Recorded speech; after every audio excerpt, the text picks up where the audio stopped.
Andito ako sa konting taniman namin guys. Halo-halo ang tanim dito guys.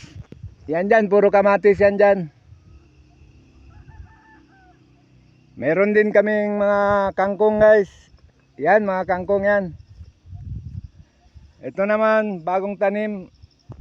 Ito dito mga bagong tanim guys. Bagyo beans to guys. Hanggang doon yan sa baba guys. Kailangan dito sa bukid magsipag ka lang. Ayan guys oh.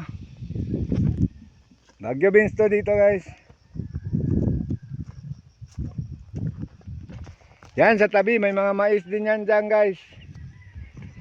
Kailangan lahat ng bakanteng pwedeng pagtaniman, taniman natin para sa sunod may ma-harvest tayo. Ayan guys oh. Doon naman sa baba guys may mga gabi yan dyan.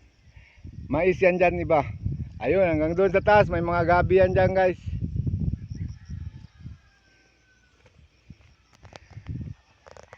Sipag lang dito guys.